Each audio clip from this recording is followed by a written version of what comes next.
আমি দেখেন যে এই যে ব্যক্তি শাইনুর যদি কোনো অকারেন্স করতেছি, সেই অকারেন্স কিন্তু দায়ভার কার উপরে আপনারা চাপাই দিতেছেন। দায়ভার চাপাই দিতেছেন ধরেন আমার এলাকার নেতা যে তার উপরে, কি ধরেন আমি প্রেসিডেন্সিয়ার ঘটিত দল যেটা বিএনপি করি, ধানের শীষ মার্কা, তার উপরে চাপাই দিতেছেন। কি আমি আমার দলের নেত্রী বেগম খালেদা জিয়া, আপনারা তার উপরে চাপাই দিতেছেন। এটা কিন্তু ঠিক না।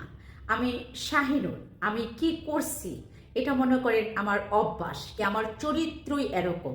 আপনারা কিন্তু সেটা মূলত তুলে ধরার চিন্তা ভাবনা করেন না, কি আপনারা কিন্তু আমার দিকে আঙ্গুল তুলেন না যে মূলত ওর চরিত্রই এরকম, ও যে করছে এটা ওর অভ্যাসই এরকম, কি ও নিজের থেকে এই কাজটা করছে, এটা ব্যক্তি শাহিনুর, এটা ওর ব্যক্তিত্ব।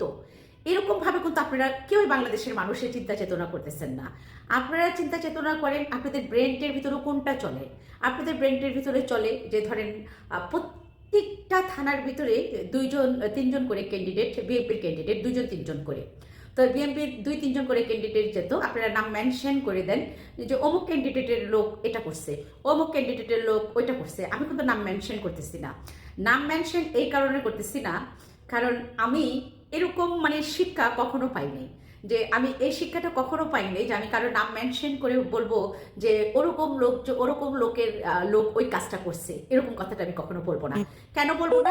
কারণ আমি জানি যে ওই ব্যক্তি কখনো তার লোকজনকে শিখাই দিবে না যে তোমরা এই কাজটা করো, কিন্তু ওই ব্যক্তির লোকজন কিন্তু নিজের থেকে এই কাজগুলো করবে। ওই লোককে কিন্তু জানে না যে ওনার লোকজনে এই কাজগুলো করতেছে।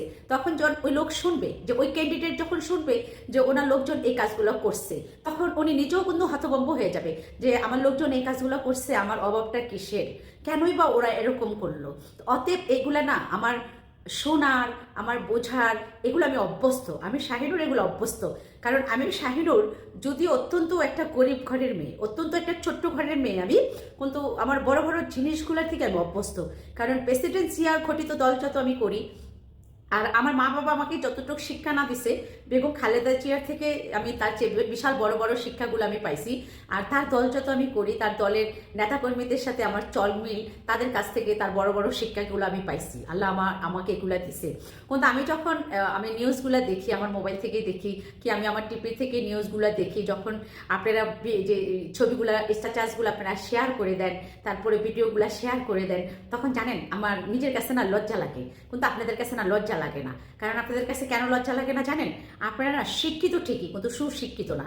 আপনাদের মা বাবা আপনাদেরকে শিক্ষা দিতে পারছে ঠিকই, কিন্তু সুশিক্ষিত বানাইতে পারে নাই। আপনাদেরকে গরু ছাগল বানাইছে, কিন্তু আপনারা নিজেরাও জানেন না যে আপনাদের অজান্তে আপনারা গরু ছাগল হয়ে গেছেন। কারণ আপনারা যখন নিজেরা একজন একটা স্ট্যাটাস দিল আর আপনারা পড়লেন যে অমুকের নামটা এখানে মেনশন করা, তখন একেবারে খুশিতে আপনাদের মনের ভিতরে না লাড্ডু ফুটে। লাড্ডু ফুটার পরে তখন নিজে একেবারে স্ট্যাটাসটাকে শেয়ার করে দেন, ভিডিওটাকে শেয়ার করে দেন, মনের ভিতরে লাড্ডু ফুটে। কিন্তু আপনারা বিশ্বাস করেন, যখন আমার জেলা কি আমার থানা কারো নাম মেনশন করে যদি একটা বাজে কথা আমি শুনি, তখন আমার নিজের কাছে না লজ্জা লাগে। কারণ লজ্জা লাগে কেন জানেন?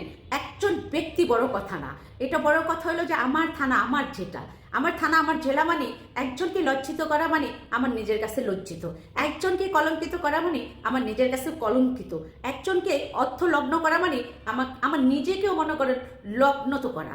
এটা আমার কাছে মনে হয় আসলে আপনারা কোন ব্রেন্ড নিয়ে চলেন আদৌ আমি শাহিনুর জানি না। আমি কি বলতে চাইছি, আপনাদের শিক্ষিত গাধাগুলো আছেন না, শিক্ষিত গরু ছাগলগুলো আছেন না, শিক্ষিত গরু ছাগলগুলা আপনারা বুঝা ফেলছেন যে কোন বিষয়ে আমি কথা বলতে চাইছি।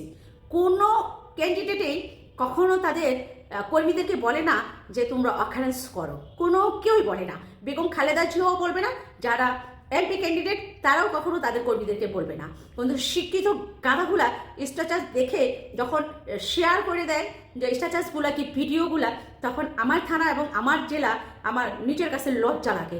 এবং লজ্জার জন্য আমি আজকে এই ভিডিওটা বানানোর জন্য আমি বাধ্য হইলাম, যে রূপগঞ্জ এবং নারায়ণগঞ্জ কিছু লোকজনের জন্য, যে রূপগঞ্জ আর নারায়ণগঞ্জের কিছু লোকজন আছে যে শিক্ষিত নামের গরু ছাগলগুলা। অশিক্ষিত যদি হইতো তারপর নিজের মনটারে বুঝ দিতাম যে তারা আমার মতো অশিক্ষিত, আমি তো অশিক্ষিত। যদি কেউ আমাকে অশিক্ষিত বলে, তারপরেও আমি সেটাকে ছোট করে দেখবো না যে আমাকে অশিক্ষিত বলে বকা দিছে। কিন্তু শিক্ষিত গরু ছাগলদের জন্য মাঝে মধ্যে নিজের মাথাটা খাটো হয়ে যায়।